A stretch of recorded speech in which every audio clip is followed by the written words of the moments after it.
That was some awesome, strong style, all Japan way. But I digress.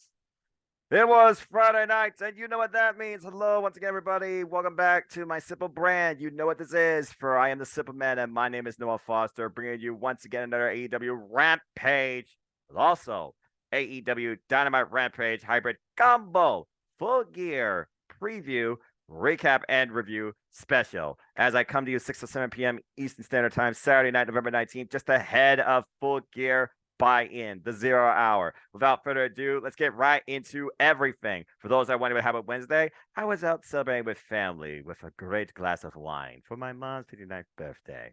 So let's go ahead and talk about what we've seen as we head into AEW Full Gear, mere minutes away, literally less than an hour, with the buy-in ahead. We'll talk mostly about Rampage here because, of course, that's what my forum, of course, dedicates to. Thank you, by the way, for all the love and the views for my previous review. Maybe I'll keep up with these once again weekly, too. Rampage deserves love. You know what I mean?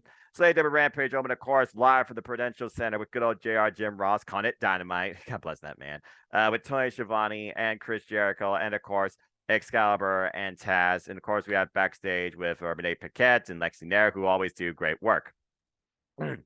And we kick things off with the continuation of the AEW Eliminator World Title Full Gear Tournament.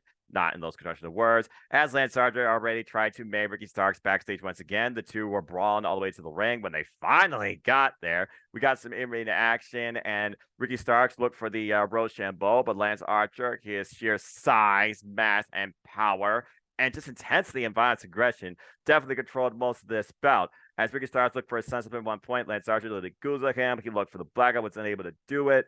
And as these two had a continuous fury of offense back and forward, you thought Lance Archer had him for a moment after slamming him on the mat. Jeez. Ricky Starks with the spear out of nowhere and the roll-up, keeping Lance Archer's shoulders down for the 3. He advances and awaits the Machine Brian Cage tonight during the 0 hour to advance to the finals to face All Elite Page next week on Wednesday Night Dynamite. So this bout went about as much as I expected. With Lance Archer, of course, he will be taking part in the World Tag League New Japan Pro Wrestling with Minoru Suzuki, Kasumi Nare, Suzuki-gun for life. But again, Lance Archer, I love his intensity. I love his aggression. I do want to see him one day be a champion in AEW. But Ricky Starks, it's his time. He needs to shine. He needs to be on the rise. You got to keep the stock going with him. He's absolutely a gem that could lead this company. And based on what happens at Full Gear, he definitely could be one of the major players in the main event picture. Of course, Brian Cage and Prisnada, they came to make their presence known, and Lance Archer with one last bit of a mission statement. Planted Ricky Starks side first on the steel ring steps with a mean choke slam. So Ricky Starks will not be coming in here at 100%. We'll see how he is better than his former running mate in Team Taz, Brian Cage. We'll find out on the 0 hour soon enough. As we go from there, we have the FTW Championship on the line as the cold-hearted, handsome devil undefeated Hook defended against Takeshita, Lee Moriarty, and with the help at times of Stokely, who definitely feared Hook. Lee Moriarty was able to take advantage at times, trying to trap him in a couple of submission holds. But again, between those body blows and those takeovers by Hook, going for the Jujikatami at one point, again, composed, even when he is pretty much getting beaten up, Hook just comes back into play just like that. And just seamlessly out of nowhere, as it looked like Takeshita was going to put him down for a submission. Hook countered and transferred into the Red Rum. It wasn't necessarily one of the longest matches, of course, in Rampage. And, of course, Hook matches never go that long. But Takeshita, he held up to a degree. And Stokely, he couldn't believe it. But again, you don't mess with Hook. You don't take him for granted. Crowd got up on their feet immediately once they knew Hook had the submission in. And Hook remains undefeated and still the FTW champion. For me, Hook is a guy that is a sleeper in AEW. A unique entity like Abaddon. He's just a showcase more, it seems, publicly. For me, though, I think Hook can really go very far in this company, but it really comes down to when he loses the FTW title or retires it and what he does he go after next. Maybe the TNT championship. Who does he confront? And again, with his technical-based background, he could hold up with anybody. I would love to see him really test it against the likes of Bryan Danielson, for example, or maybe in Helical, or maybe, test his speed and test it against maybe the Blade. There's a unique setup to Hook where you wonder what sort of match he can bring forward based on who he's in the ring with. And Lee Moriarty is good TV time for him. We also go backstage where we find that the best friends are not with Danhausen after what the factory did, but they hand him a video, a spooky video, and it sounds like that the best friends and Rocky Romero and Orange Cassidy will challenge the factory tonight during the 0 hour with a very nice, very evil partner. Yeah, I wonder who it could be. QT, you prepared? I don't know. Of course, we get video vignettes regarding Jon Moxley, who has faced the devil and all his demons himself, but MJF looks to prove once and for all that he is the devil you don't know, and he will get his due, and we will see that soon enough. As we go back down to the ring, women's actions come into play as the Fallen Goddess with a whole new attitude and ruthless, aggressive nature. Athena took on the head coach of AEW's women's division, Madison Rayne. Madison Rayne got a couple of good shots in, but once Athena basically got triggered, she dropped Madison where she thought she was going for the cross reins and just continued the ground and pound offense. And then that sidewinder on the shoulder, KO shot over her knee, and Athena, she won a very short, dominant bout. But of course, she wasn't done once again, it seems. And oh my gosh, I couldn't believe it. Down goes Aubrey. Down goes Aubrey. Athena struck Aubrey? That's worse than striking Tony Schiavone. What? And as she looked to continue her melee against both, but Aubrey rolled us outside of the ring, whether it was coherently or just on instinct. Finally, she's back from injury. The Ring of Honor Women's World Champion, Mercedes Martinez. So now we'll truly see who the ultimate badass is, and Athena took her lead, but not before trying to sneak a shot in. Mind games, it seems. Have we found our next challenger maybe for the Women of Honor Championship? And we will see truly who is the meanest badass in this women's division, cross-promotion AEW Ring of Honor. You know how that goes. But I did find this very interesting because, again, this whole new attitude of Athena finally coming across from Dark and Elevation onto the mainstream, at least Rampage. Now I wonder if this is going to turn into a Dynamite type program or a Rampage program. We'll have to wait and see. As we have Roosh and Jose, the assistant, backstage with John Silver of the Dark Order and Preston talking about how Jose Silver cost you a chance at the AEW World Championship because Roosh lost, but meanwhile Silver, always comedic as always, he talked about how he cost Roosh a chance at the title, and there was a bit of banter, but then they talked about how these two, 1.5 man, as Silver alluded to, can beat you in tag team match. We two can do this together, but Preston says, what do you mean, we two? I mean, as we know, usually John Silver and Alex Reynolds, they are the duo of the Dark Order that always works together. You don't normally see Preston and Silver just by themselves. I gotta wonder if Preston has been thinking over time about this as the Dark Order never seemed to dwindle. Could we be seeing a turn here? But it sounds like regardless, we're going to get Roosh versus John Silver, if nothing else, next week on AEW Rampage. Wouldn't surprise me. Or Dynamite, because, again, nothing for Dynamite's known, so we gotta wait for the Fallout after Full Gear. As we go back, we go to this dream match as Akiyama and Konosuke Takeshita. They are back. Well, Konosuke's back, of course, DDT Pro represent. They took on the duo of Eddie Kingston and Ortiz. And Eddie Kingston, all he wanted was Jun Akiyama, but it wasn't meant to be in the early going as he wants to get renewed hostilities. Fiery, furious offense, as always, from Konosuke Takeshita. At one point, dropping the man. And Ortiz comes in, and he tries his luck against basically what became a handicap match for the most part here, Konosuke Takeshita, until Akiyama was finally tagged in, and it was Akiyama versus Ortiz. And Akiyama, he basically showed why he is the teacher of Konosuke Takeshita, trained under the great Baba, a pioneer of All Japan Wrestling, one of the four saints, you could say, that, of course, Eddie Kingston, who follows the King's Row, idolizes. Because Eddie Kingston, he wanted this dream match. Well, he got it to a degree, as he finally came into play on his own, and he went one-on-one against Akiyama, who barely budged, but not before knocking Eddie Kingston where he stood. And again, Konosuke is still one of the meanest strikers in the game. And in the end, we saw Akiyama get the win here with literally that jumping knee strike he passed on to Konosuke Takeshita, dropping Ortiz where he stood. And afterwards, this was exclusively, Eddie Kingston demanded a face doing Akiyama one-on-one, and we'll do that tonight during the 0 hour. And that was your AEW Rampage Full Gear go-home show. Something simple for an hour with Wild Pro Wrestling. It teased a couple of the matches, too, with some video packages. Of course, hype up the 38-minute countdown that definitely did much more justice to this entire pay-per-view. You want to talk about go-home build. You want to talk about emotional investment. You want to talk about polarizing thoughts and maybe sleeper picks.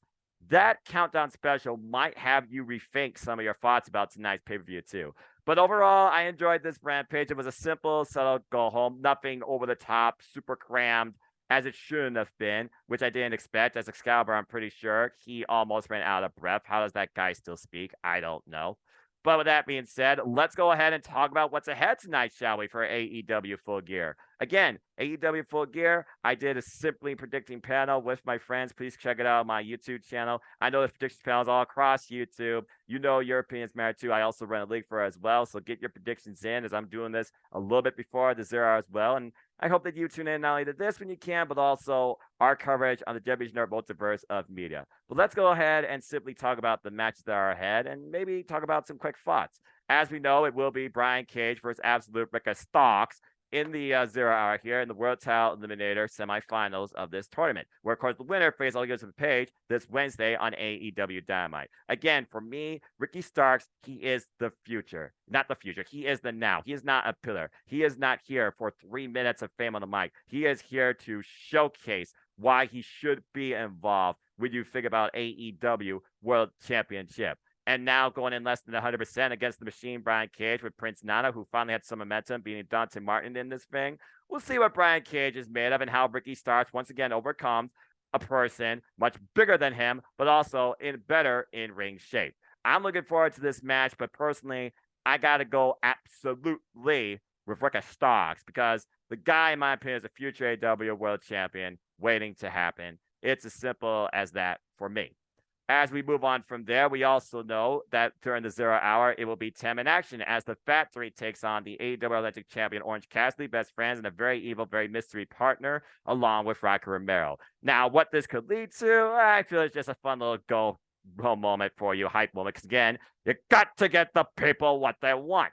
So I do believe that the best friends are going to get the win here. And whether or not this means that QT might just literally try and shove his name in there to challenge for the AEW Electric Championship, who knows? Or maybe the mystery partner, if it's from NJPW, tries to go after the AEW Electric Championship as well. I think that'd be very cool too. But I think I got to go with the best friends here because the Factory aren't winning without Anthony Ogogo. You see the 5-some. Where is the governor? He demands competition. Seriously, the most potential in the entire Factory is with Ogogo. Push him. Honestly, I wouldn't mind seeing him challenge for the AEW Atlantic Championship, but that's just my sole opinion. As, of course, also Eddie Kingston, guys, which he takes on the legend himself, Jun Akiyama. After Eddie Kingston at the last preview finally got his win over Tomohiro Ishii in what was a clash of styles, Kings Row versus New Japan Pro Wrestling Strong Style. We'll see how two men of similar discipline go after each other and fight one another. Honestly, it wouldn't surprise me if Akiyama did get the win here and this leads to something else. Maybe Kingston goes overseas even. But it's hard to bet against the Mad King when he is this motivated. And say what you will about Eddie Kingston, the man holds professional wrestling near and dear to his heart. And that's your 0 hour tonight, 7 p.m. Standard Time across all AEW social media, particularly YouTube, for free for everybody. But I'm going with the Mad King here.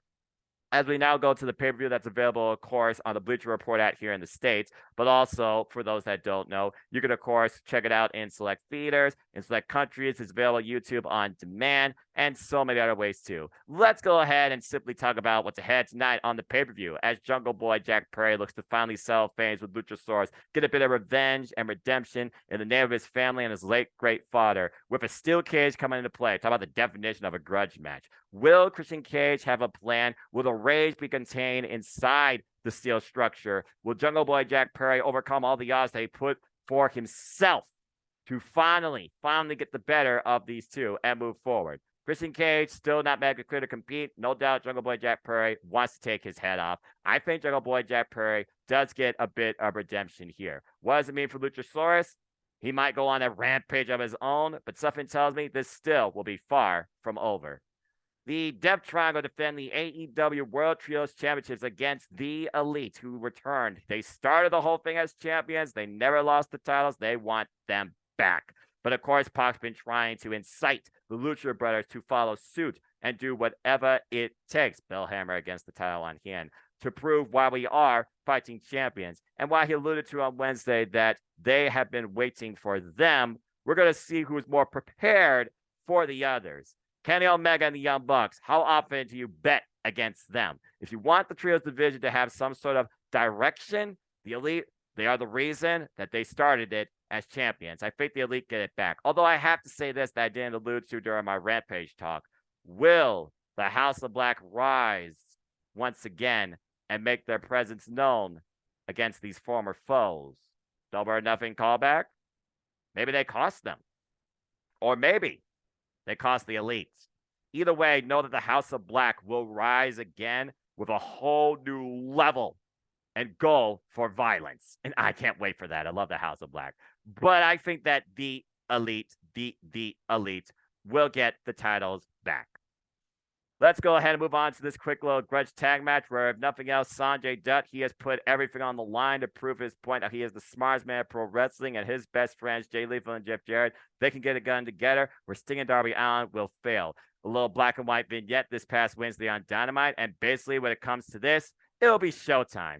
I don't really have a whole lot more to say about this when I just think that this is continuation and maybe the conclusion of Jay Lethal and Darby Allin. But there's one thing that's for sure about Sting. Oh, excuse me. The only thing that's sure about Sting, he doesn't lose an AEW pay-per-view. You don't bet against the icon. I'm going with Sting and Darby Allin on this one. So go along with that. Slap nuts. Freaking Jeff Jarrett. Good grief almighty. As the TBS champion, quote-unquote, Nyla Rose defends her streak and her stolen gold against the TBS champion, that be Jade Cargill. We'll see once again if the Beast can get the better of that bitch where it matters, inside the ring. In my opinion, though, I think Jade Cargill, she will continue her dominance as the TBS champion, although this has been a fun segue from her continued open challenge miscellaneous squash in her continued showcasing on the AEW program. Now, who takes it from her? Again, I still think it's Chris Statlander, but it comes down to when she is medically to return. Again, Chris, get well soon. But I think Jade is going to get back and continue to be the B of that B show. This has been fun, but Nyla Rose, bell to bell, I think Jade Cargill, well, Jade Cargill's going to certainly be tested more than anything before. It could be her best match to date, her toughest match to date, but I think Jade will regain and retain her streak and her actual title. And that's all I got to say about that. As we move on from there, triple threat Titanic TNT title clash as the TNT champion Wardlow defends the gold against Samoa Joe and Powerhouse Hobbs. We've seen how Hobbs has set his sights against Wardlow, who has been a dominant TNT champion. We have not seen the likes of him in a while since, honestly, Miro and, of course, the never say die attitude of Darby Allin. Samoa Joe, though, has made his presence be known, and when Samoa Joe sets his sights on you and what you hold, it's hard to bet against this man that truly is one of the most dangerous men in the business. Why I do believe that Samoa Joe, who is still bringing our world champion, will be a dominant factor inside here. This is a triple threat for a reason. Something has to come later. And right now, the sleeper is Powerhouse Hobbs. All the attention right now really might be on Samoa Joe and Wardlow after Wardlow was basically demolished. But right now, Wardlow, he has been a dominant champion. It's the first time we're seeing the TNT title defended on pay-per-view in such a long time. I don't think this title has been defended on pay-per-view, and you all can correct me on this too. Was it defended on pay-per-view at AEW Revolution? I don't think so. So with that being said, I think that Wardlow will continue keeping us inside his world. I think Mr. Mayhem will overcome the Killer and the Powerhouse. Although the Book of Hobbs, Chapter 13, I think is an epilogue for a huge singles match to come. Big, meaty men doing big, meaty things. That's all I have to say about that. I can't wait for this. This is going to be fun, to say the least. As we move on from there, yo, listen, the Acclaim, top of the game, rose to fame.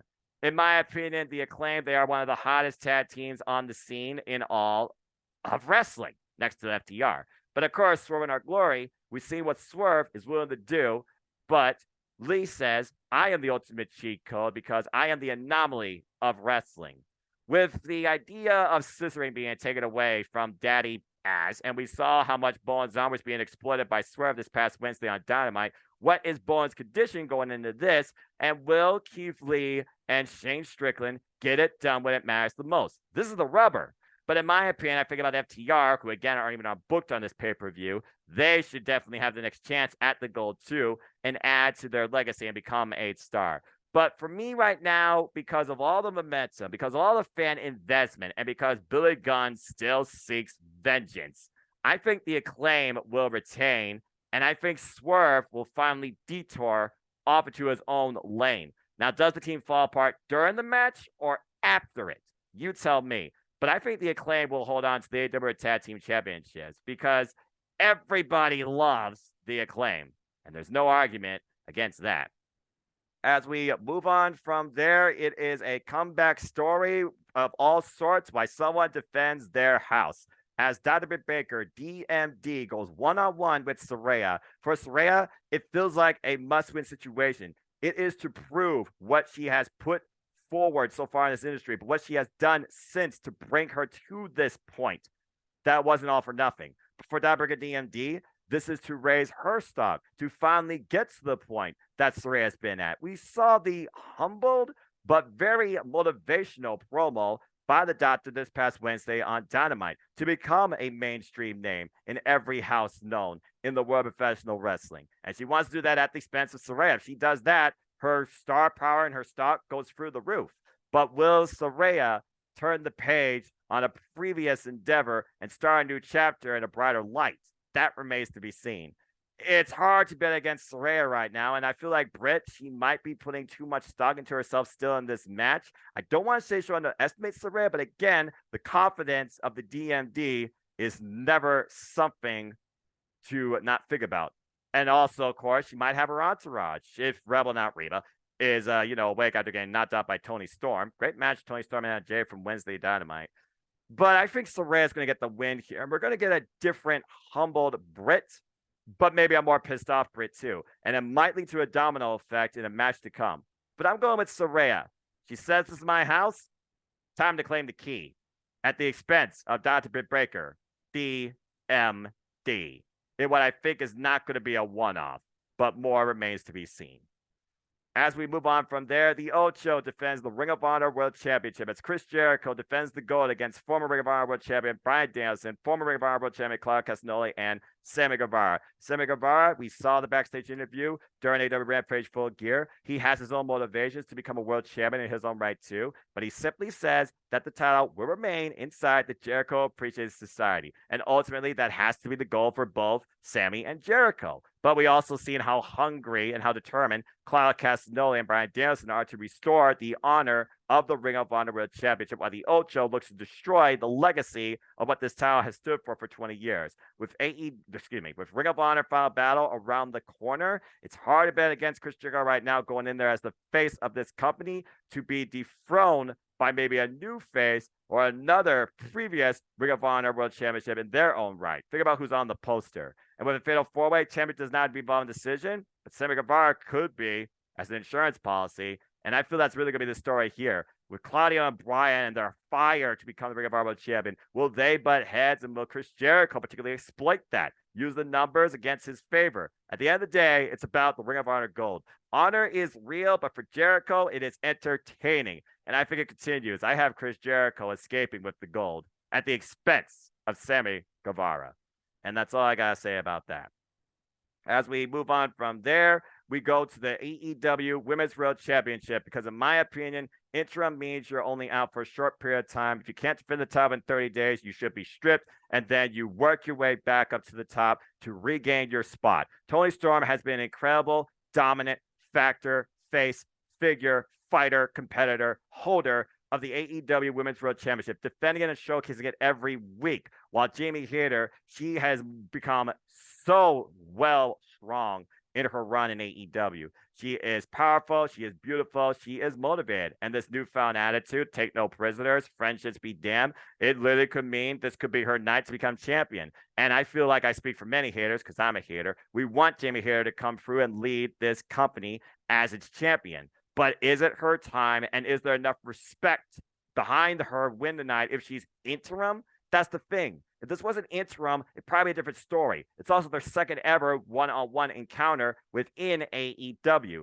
7 years of so far, Jamie Hayter's been waiting for this. I think she's going to be waiting slightly longer till we know that truly this is respected as the true AEW Women's World Championship. Tony, stop it. Respect women's wrestling. Respect both these athletes. But I think Tony time continues till Tony breaks front of Rosa and goes full heel. And Jamie Hayter, she once again delivers that ripcord lariat to Toni Storm. and becomes the new champion. I want it to be Jamie Hayter's time, but I want it to be when it's truly right and fully recognized. So I think that Toni Storm will retain. And again, folks, AEW Full Gear is just around the corner. Go check it out when you can, if you can't buy a pay-per-view, but at least take hold of the 0 hour and support and enjoy professional wrestling too, as we look at our main event that could define the very future of AEW. As AEW World Champion, Jon Moxley defends the gold against MJF. That is a story been told since Double or Nothing 2019. Every chance, opportunity, moment taken away from this bright, young, up-and-comer, one-of-a-kind generational talent being tested and will be teached by Jon Moxley, who honestly might as well be known as the face of AEW. For me, though, Jon Moxley, he leads by example. And William Regal, he says, MJF, you got a lot to prove. While MJF says he will still do absolutely anything to win, he believes he does not need a Dynamite Diamond ring to do it. And we've only seen him win matches either by shenanigans, knockout, or by submission. What does MJF have that he hasn't shown us yet that could surprise Jon Moxley? He definitely cannot beat him psychologically. Jon Moxley has been through hell and back, literally, to become, once again, AEW World Champion. But he wants MJF to prove himself, show him what he has deep down inside of himself, and pull it out as hard, as far, as strong as possible. Prove to me that you can carry the weight. Are you really a pillar? Can you hold up the structure? Do you have what it takes to be AEW World Champion? He didn't in 2020 when it was just a character development. I think now truly is his time. Heel, face, polarizing figure, trust among villains, honor among devils aside. I feel that MJF will finally rise as the AEW World Champion. The question is, how? Will it be with the help of the firm? No. Will it be maybe William Regal? Will it be Brass Knuckles? Will he go against his word? Can you trust MJF? And how far will Jon Moxley go and bleed to make sure MJF doesn't win this title unless he truly perceives him as ready? We're going to find out tonight. But honestly, in my opinion, it should be MJF's time because he is better than you, and you know it. And with that said, ladies and gentlemen, that is my simple predictions for AEW Full Gear as we are just mere minutes away from the 0 hour. Let us know your thoughts, comments, predictions, opinions down below. What are you looking most forward to tonight? And are you going to look at the pay-per-view maybe at a different day? I would like to hear from you. Stay tuned. But thank you once again for tuning in. And if you want to know more about me, know this. I am just a simple man and a lifelong fan of professional wrestling. So find me on Instagram, Twitter, as long as it exists, and YouTube, and Discord, and in Foster 1916 for all things wrestling. Shout out, of course, to the entire W family on Twitter. I'll be back with a triple feature simple take on AEW Full Gear, Impact Wrestling Overdrive, and the NJPW Stardom Crossover Pay-Per-View tomorrow afternoon live, 2 p.m. Eastern Standard Time. So stay tuned for more on that. And I will be shortly going over to the Jet Beach Nerd Multiverse Media to bring you play-by-play coverage and reactions to the entire W Full Gear preview tonight, along with a post-preview session of Open Mic Night. So much ahead still in November, in and out around Thanksgiving too. And again, next week, the AEW Rampage review will be late Friday evening, as next week's AEW Rampage will be on 4 p.m. Eastern Standard Time. So feast and sleep and engage in wrestling when you can. But as always, let me conclude, there are no winners, no losers, no betters. There are just fans with opinions for this passion we all share.